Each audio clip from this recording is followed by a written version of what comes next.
Cadiz. Good morning, Minister. Are you there? Morning, Marcia. Yes. Minister of Transport.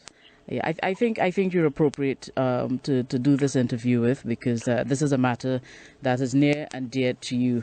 Um, just before we proceed, well, you're familiar with what went on with Michael Seales and what he said.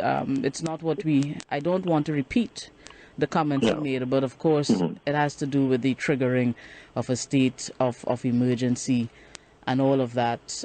Your thoughts on Well, I mean, it's a very reckless statement by the inspector. I mean, to make a statement, this government is contemplating a state of emergency to be able to delay the elections. I mean, it's ludicrous. It's just foolish. I mean, for anybody to even think that this is a government that has called for elections on time, which has not been the case with the previous regime. You know, whether it was THA, local government elections, the by-elections, win, lose, or draw. So why would anybody even want to even think that this government would want to delay the 2015 election in any way? And for what reason, and to make that statement that the government is contemplating a state of emergency for a police officer. That is, I mean, again, a very, very reckless statement. And I must say, do you think that Michael's... Go ahead. You must say... No, and I'm just saying that I fully support the Commissioner of Police and finally starting to deal with the indiscipline within the ranks of the police service. And that is his responsibility. Yeah, and do you think that Michael Seales was acting out on a political directive to say... It was a political statement. Elections are all about politics, and therefore to make a statement like that the government is contemplating a state of emergency so they could delay the elections.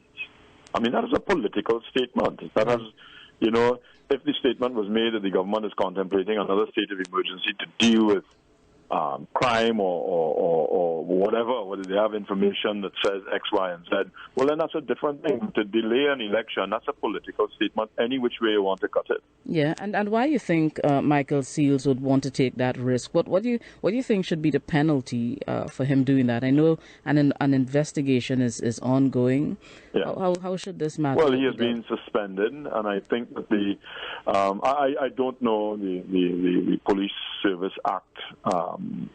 That I'm not overly familiar with it, but I would think that where the commissioner states that it is what's the term that he used? I'm looking for it here now. Why for serious misconduct? Yeah.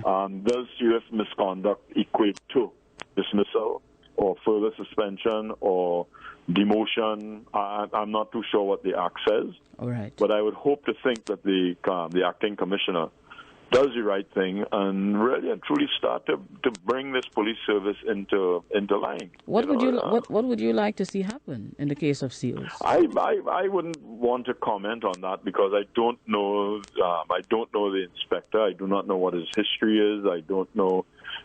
Is this the first time he has been accused of something like this or been part of something like this? I don't know.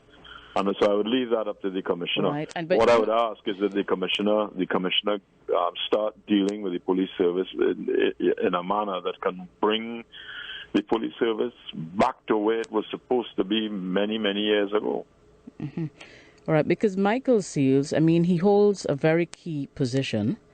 And you're on the receiving end of his statement as well, because you're part of the partnership. I'm part of the partnership, correct. You're part of... I'm a member of Parliament. I was a member of Parliament up until the other day. Yes. Knowing your history with the Keith Noel 136 March and all of that, that seemed to have been an issue close to your heart. And this is why I'm doing this interview with you, because... Yes, I mean, I remember, Marcia, when we were doing the Keith Noel committee, I remember and I met the guy eventually. Strangely enough, at a wedding.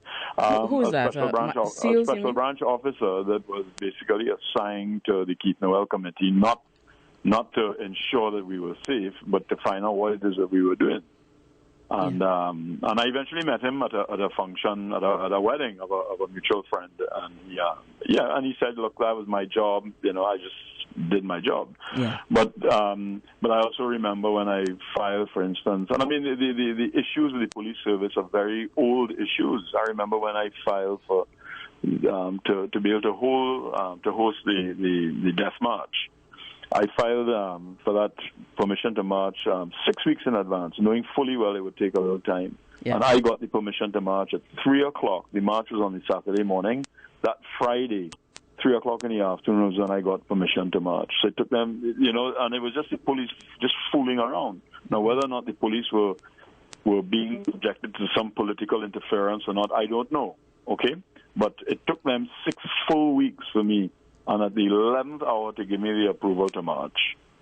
So I think the service needs a lot of attention. The service needs to bring that discipline back into the service, where all issues, all political sentiments, etc., are not part and parcel of the everyday policing. I mean, we had the issue recently of the roadblocks, what they call it, the day of policing. The gridlock. You're talking about the gridlock, yes. The gridlock, and nobody has really and truly been brought to book for this thing, and that's very, very irresponsible.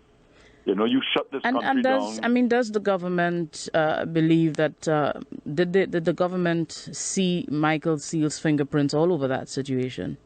Well, the thing is that the government keeps at arm's length from the police service, and the police service is very, very independent, or supposed to be extremely independent, which why the Seales comment has me a bit concerned. The political directorate does not get involved with the police service. That's the way it is structured, and therefore, should the police service then get involved in the politics? Right. No. And Seales' political statement says that they are the police service, at least some in the police service, are willing to put on their political hat when they're taking decisions, and that can't be.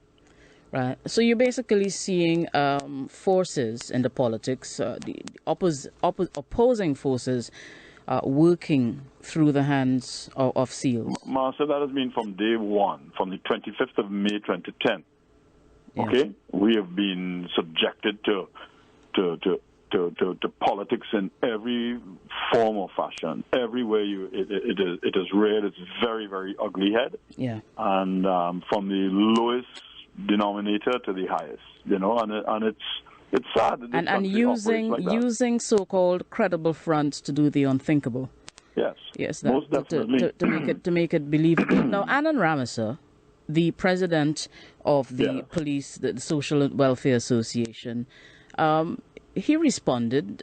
We saw it in the TV6 news story, where he was saying, well, he didn't suspend Seales, and while he urged his members, which would be police officers, not to repeat the comments Seales made, he is still saying that Seales is empowered to comment on behalf of the police in representing police officers. I mean, can that happen? Well, I mean, if he's suspended, how is it going to be that Seales is going to be sitting on the union, representing the union in front of the CPO and the commissioner or what have you? I mean, and again, that's being totally irresponsible. You either accept that Seales' comment was wrong, okay, or you don't. You can't have it. You can't be half wrong in something like this. And if it is that he doesn't have any objection to Seales being suspended as a result of the statement as a police officer, then how can you accept him as part of the negotiating team? Yeah, a case of being half pregnant. Because if he's saying, or he's telling his officers, don't repeat these comments that Seales made, but then he's saying Seales is allowed to remain there and represent police officers, isn't that an endorsement of Seales' comment? Of statement, of course it is. And again, that is where this country has to decide where is it that we want to go, because we cannot continue to build a nation and build a country when you have people being so irresponsible. You can't. Yeah, no, someone sent me a Facebook message. They said, "Hi, Marcia. Once an officer is suspended by the commissioner, he is no longer under active duty, and as such, he cannot represent the views of the police officers." So, well, it's two separate things, isn't it? To be on active duty as an officer. I don't know what is the act state, but whether or not he can be part and parcel of the negotiations for the second division. Yeah, I mean, I don't know. And again, that is something. But again, just to be responsible, you should exempt yourself from all matters concerning the police, whether it is negotiations or active police duty.